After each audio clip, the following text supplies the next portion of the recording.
Leçon de l'école du sabbat, lundi 2 octobre 2023. Le Dieu qui aspire à être avec nous. Le Dieu qui aspire à être avec nous.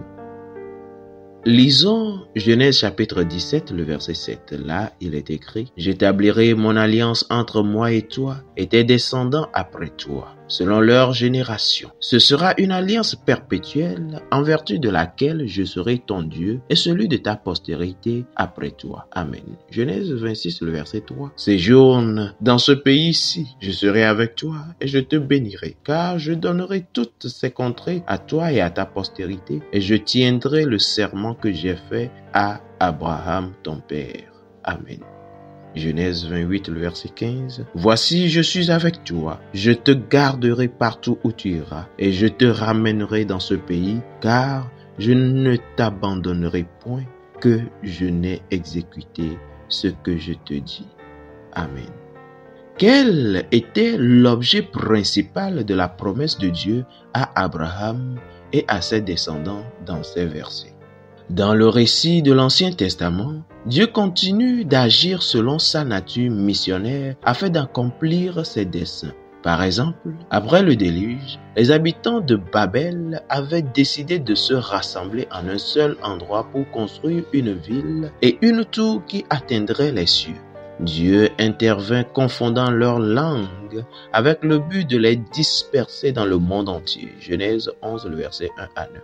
Il élargit ensuite sa mission, appelant Abraham, qui devint plus tard Abraham, à être un canal de ses bénédictions pour le monde entier. Genèse 12, verset 1 à 3.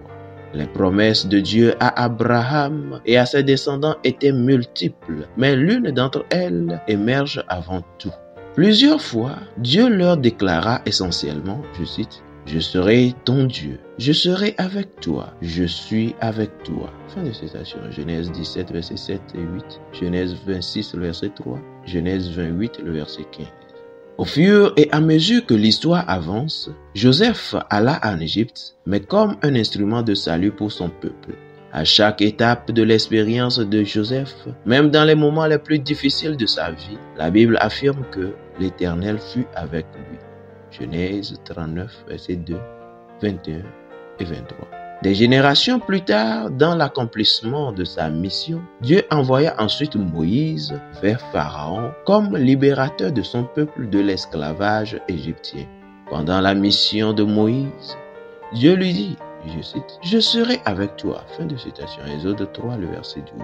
À maintes reprises, Yahvé avait confirmé son profond désir d'être avec son peuple.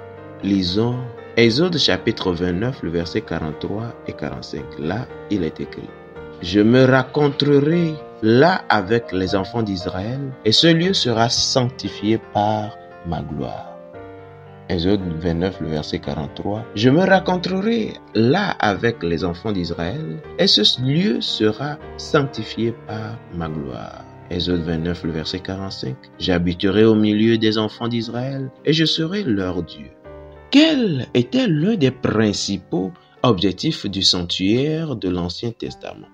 Dieu avait décidé d'être avec ses enfants d'une manière différente. Il avait confirmé à Moïse son désir de demeurer parmi les enfants d'Israël dans la construction du tabernacle et l'établissement d'un système très intentionnel et déterminé qui indiquerait le moyen ultime de sa mission, Jésus-Christ. Je cite, « Les offrandes sacrificielles et le sacerdoce du système juif ont été institués pour représenter la mort et l'œuvre de médiation de Christ. Toutes ces cérémonies n'avaient de sens et de vertu qu'en Christ. » Fin de citation. Ellen G. White, The Advent Review and Herald of the Sabbath, 17 décembre 1872.